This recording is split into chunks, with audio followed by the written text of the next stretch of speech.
Today, we're going to crack open the official quarterly report from Constellation Brands. You know, the company behind huge names like Corona and Modelo. We're going to dive in and see what the numbers themselves tell us about their game plan and what's next for these brands we all know. Let's do it.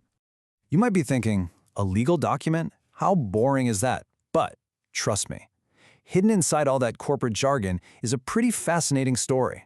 It explains why beers like Corona are absolutely dominating, and it also reveals this huge, risky bet the company's making that's going to change what you see on the shelves. All right, so first things first, let's quickly break down what we're even looking at. It's called a Form 10-Q. So, what in the world is that?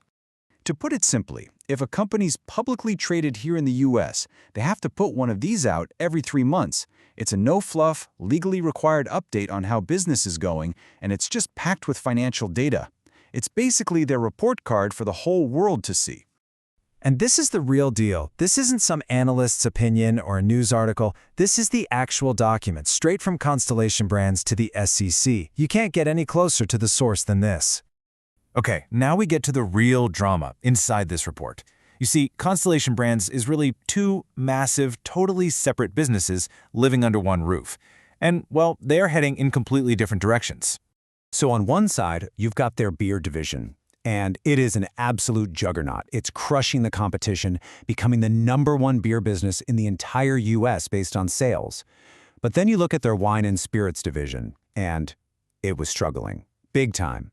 It was facing what the report calls negative trends. This split is the key to, well, everything that happens next.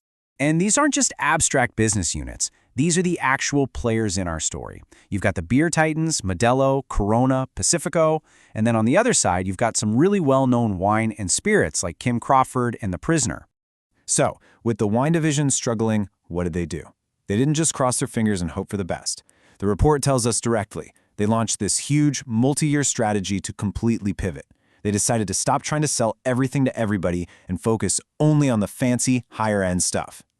So how do you actually pull off a pivot that big?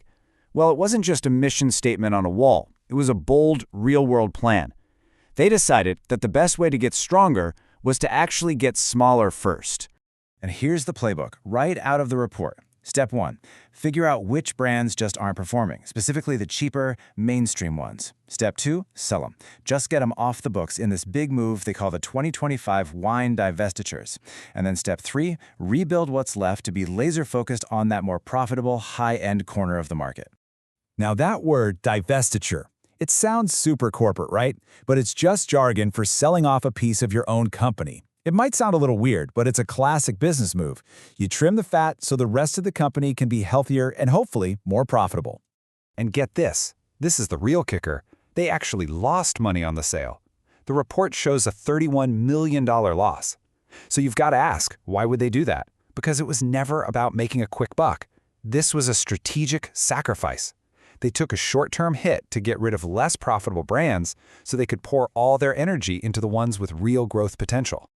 That's a nice story, but did the strategy actually pay off?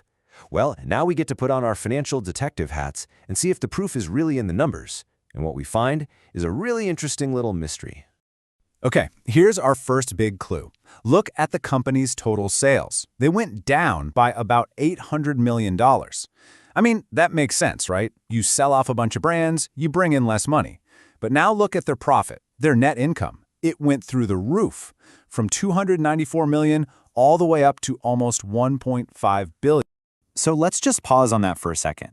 This is the central puzzle of the whole report.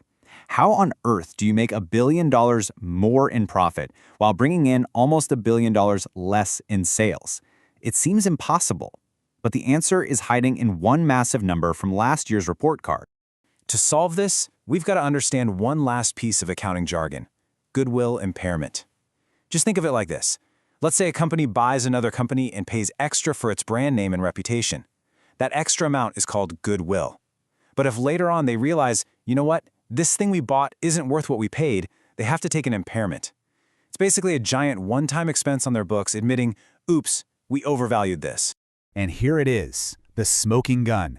In the previous year, Constellation took a staggering $2.25 billion goodwill impairment charge, and it was specifically tied to the declining value of its wine and spirits business. This one enormous accounting charge absolutely torpedoed their profits last year, making them look artificially small. So this year's incredible profit isn't just because they're doing well, it's being compared to a year that had a massive one-time loss baked in. And that, my friends, is how you solve the mystery. So with that mystery solved, the big picture just snaps right into focus. All of these different pieces, selling off brands, these weird accounting charges, the wild swing in profits, they're all part of one single overarching strategy. And that strategy has a name: premiumization. They are making a huge, calculated bet that the future isn't about selling the most wine, it's about selling the most valuable wine. Sell fewer bottles, but make sure they're the expensive, high-margin kind.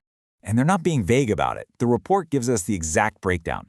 The mainstream brands they got rid of, those are the wines that sell for under $11 a bottle. The premium brands they're all in on now, those are in that $11 to $25 sweet spot. It's a crystal clear shift up market. And this whole plan lines up perfectly with their main corporate goals: building brands people love, staying on top of consumer trends like premiumization, being smart with their money, and just running a really efficient operation.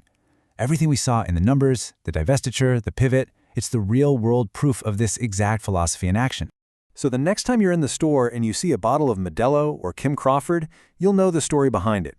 It's a tale of two businesses heading in opposite directions: a multi-billion-dollar accounting write-down and a huge bet on a more premium future. It just goes to show you, sometimes the most interesting stories are hiding right there in the numbers.